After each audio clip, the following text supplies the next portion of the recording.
Hi everyone, I am THRUPTHI G M, first year MBBS student at Bangalore Medical College and Research Institute. In this video, I will be talking about all the foramina present in skull in detail. These foramina in general transmit nerves and vessels. So now, first let us see what are the foramina present in the cranial vault. This is parietal foramen, present on either side of interparietal suture. It transmits parietal emissary vein, which connects superficial temporal vein with the superior sagittal sinus intracranially. And here, near the mastoid process, we find the mastoid emissary vein. Mastoid emissary vein connects the extracranial circulation with the sigmoid sinus. So, any thrombosis in sigmoid sinus causes mastoid emissary vein thrombosis, which presents as an edema in the posterior auricular area. This is presented as greisanger sign. Now, on removing the cranial vault, we can see the interior. The anterior most foramen is foramen caecum. It is present in the median plane along the fronto-ethmoidal suture. It can be blind or patent, and mostly it is patent, which transmits an emissary vein which connects the upper part of nasal cavity with the superior sagittal sinus. So, the nasal infection can spread intracranially through this foramen. This is the crista galli projection of the ethmoid bone. On either sides, we have the cribriform plate of the ethmoid bone, which has 15 to 20 foramina. These foramina transmit olfactory nerve terminals, which is the first cranial nerve. It enters the nasal cavity. It carries sensory fibers from the nose, smell. This part of the ethmoid bone, the cribriform plate, is very thin and prone to fracture during the road traffic accidents. So, they get sheared, the rootlets. The patient presents with loss of smell. Also, CSF leak can enter the nose, causing CSF rhinorrhea. Here you can see olfactory bulb and all the olfactory root terminals. That is the first cranial nerve. On the lateral margin of the cribriform plate, anterior and posterior ethmoidal foramens will be present, which transmit the nerves and vessels of the same name. These were the foramina which we saw in the anterior cranial fossa. Now, optic canal. It is present between the body and the lesser wing of sphenoid. It opens in the orbit like this. So, the contents of the optic canal are optic nerve, the second cranial nerve, and ophthalmic artery, the branch of internal carotid artery. So, the relation between optic nerve and ophthalmic artery is very important. Ophthalmic artery lies inferolateral to the optic nerve. These both structures are enclosed in a common dural sheath. So, any infection like meningitis can spread to the orbit, causing optic neuritis.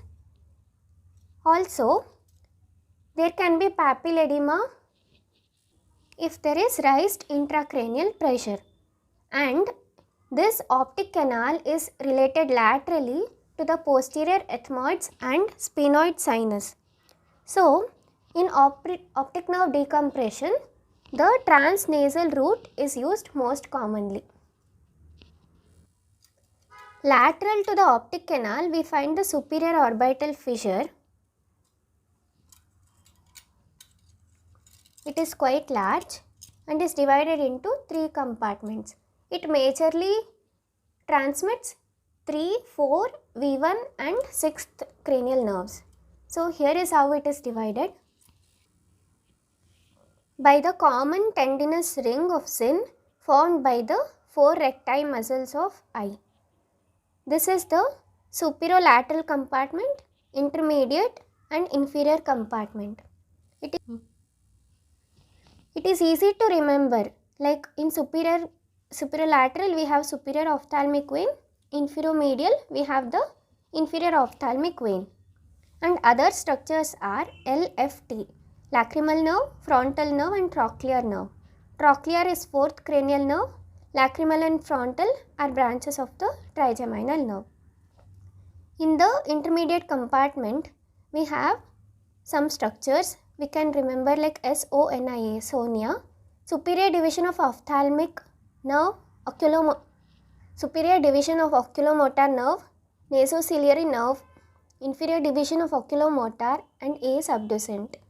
This is 3rd cranial nerve and 6th cranial nerve.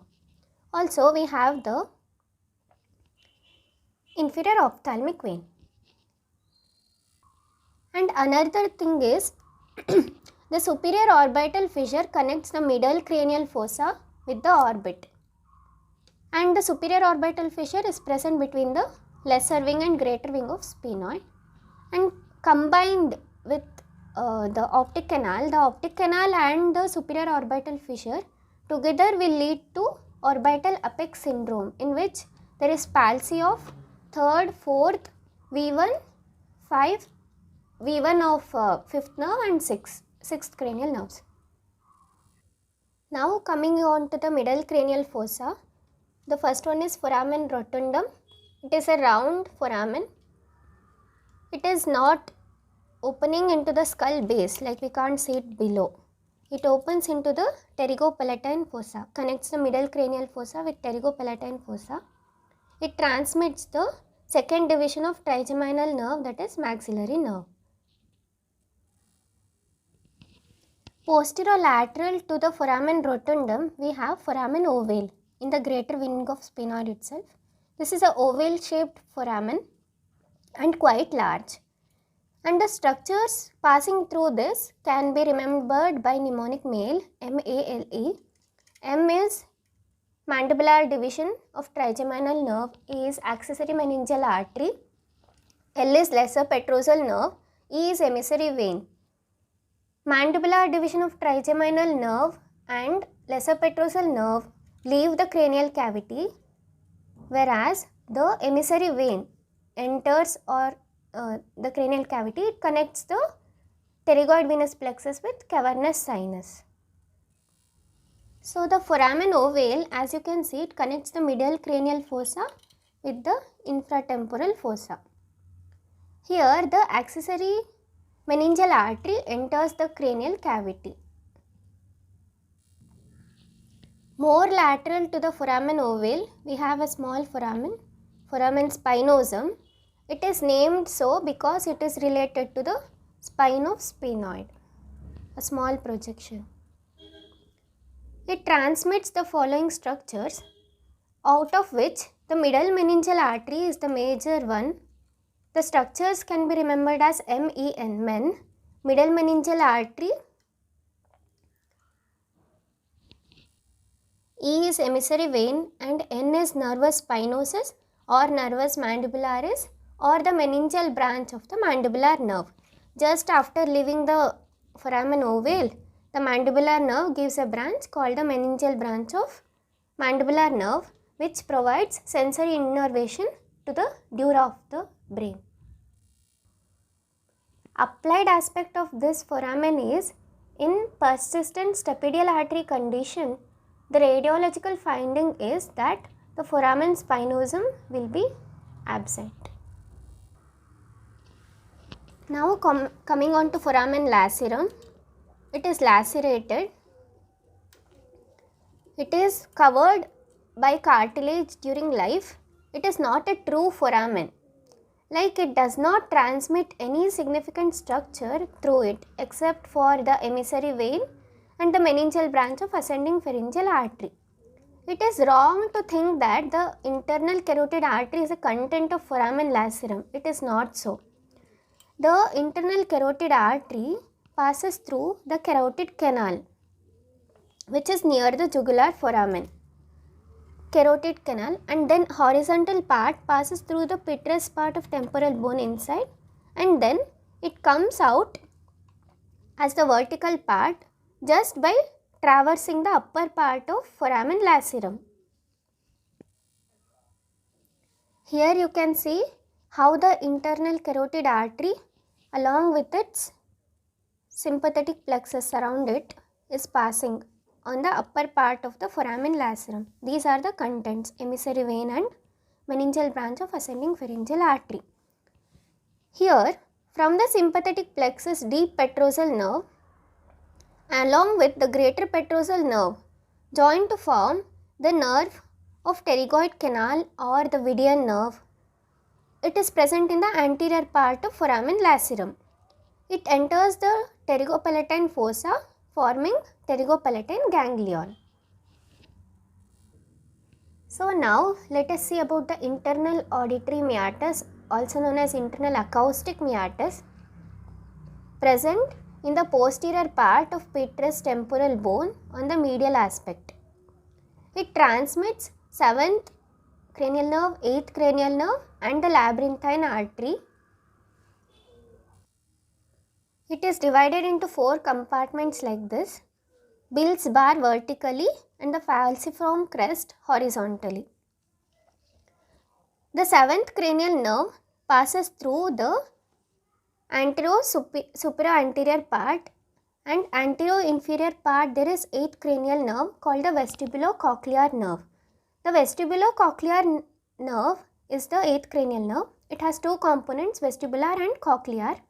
The vestibular component has again 2 branches, superior vestibular nerve, inferior vestibular nerve, which pass through the postero-superior and postero-inferior quadrant respectively.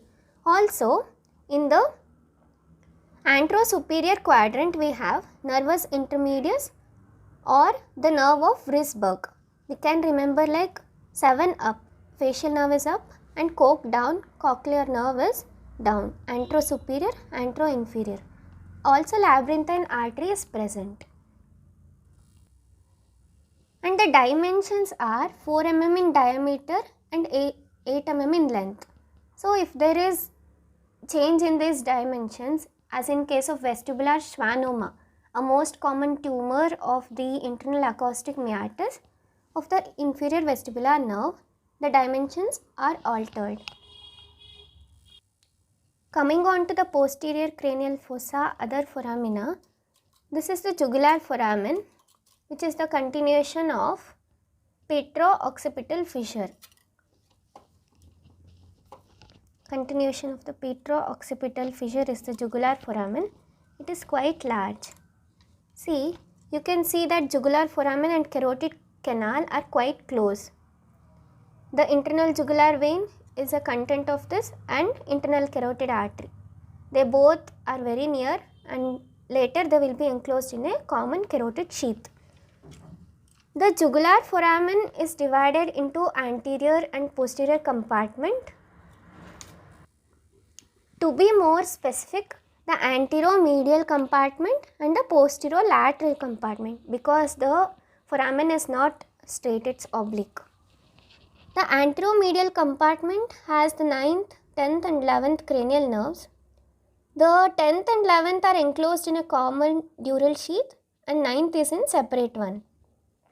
Also there is inferior petrosal sinus, meningeal branch of the ascending pharyngeal artery. And in the posterior compartment, there is the internal jugular vein and meningeal branch of the occipital artery.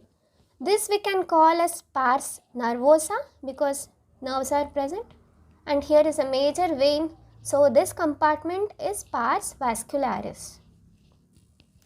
Jugular foramen syndrome, also called as Wernicke syndrome, there is palsy of the 9th, 10th and 11th cranial nerves. Let us see how the 12th cranial nerve, hypoglossal nerve, emerges. This is hypoglossal canal or the anterior condylar canal in front of the condyle. It transmits hypoglossal nerve, meningeal branch of ascending pharyngeal artery meningeal branch of hypoglossal nerve and the emissary vein. Let us see about the foramen magnum, the most prominent one, the largest foramen present exclusively in the occipital bone, in the posterior cranial fossa. This is divided into a smaller anterior compartment and a larger posterior compartment. The most important structure present in this foramen is the lower part of medulla oblongata, not to be confused with spinal cord. It is medulla oblongata which passes through the foramen magnum.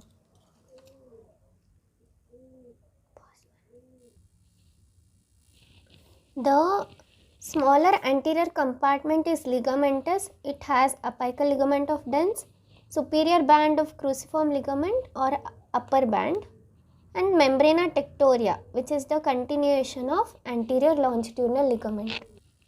It is the continuation of posterior longitudinal ligament present on the posterior side of the vertebral bodies. In the larger posterior compartment, we have the medulla oblongata and other layers of the meninges. Also, there is the fourth part of vertebral artery which enters the cranial cavity and then joins to form basilar artery. In the median plane, we have one anterior spinal artery. On the posterior aspect, we have two posterior spinal arteries on either side. And the spinal root of accessory nerve enters the cranial cavity here, and as I told previously, it leaves through the jugular foramen. Any lesion near the foramen magnum is very dangerous as it contains very important structures. The patient will be having severe neurological deficits. Supratrochlear and supraorbital foramen will be present, which transmit the nerves and vessels of same name. Supratrochlear can be a notch or a foramen. And then we saw the optic canal, here it is, and the superior orbital fissure. On the inferior aspect of orbit, we have the inferior orbital fissure, which connects the orbit with the infratemporal fossa. The inferior orbital fissure has the zygomatic nerve, orbital branches of pterygopalatine ganglion, and also the infraorbital nerves and vessels. And these infraorbital nerves and vessels pass in the infraorbital groove and then in the canal and exit through the infraorbital foramen. In the anterior part of hard palate, we have the incisive fossa or incisive foramen. It has the nasopalatine nerve and the terminal parts of the greater palatine vessels. Here is the greater palatine foramen and lesser palatine foramen, which transmit nerves and vessels of the same name. This is the spinopalatine foramen, which connects the pterygopalatine fossa with the nasal cavity. It transmits the spinopalatine artery, the terminal part of maxillary artery, and spinopalatine vein, and posterior, superior, lateral nasal nerve and nasopalatine nerve. Between the mastoid process and the styloid process, we have stylomastoid foramen, which transmits the seventh cranial nerve. The facial nerve exits the cranial cavity through the stylomastoid foramen. And also it transmits the stylomastoid artery, which is a branch of posterior auricular artery. The stylomastoid artery supplies the facial nerve. So, we will see what are the foramina present in the mandible or the lower jaw. Here is the mandibular foramen. It transmits inferior alveolar nerves and vessels. Inferior alveolar nerve is a branch of mandibular division of the trigeminal nerve. It is quite large, and that inferior alveolar nerve passes inside the bone and then exits through the mental foramen as mental nerve. The importance of this is inferior alveolar nerve block, which is helpful for dentists, and this is the lingula, tongue-like projection. So finally we will see which cranial nerve passes through which foramen. Through cribriform plate, cranial nerve 1, 2 through optic canal, 3, 4, V1 and 6 through superior orbital fissure, V2 through foramen rotundum, V3 foramen ovale,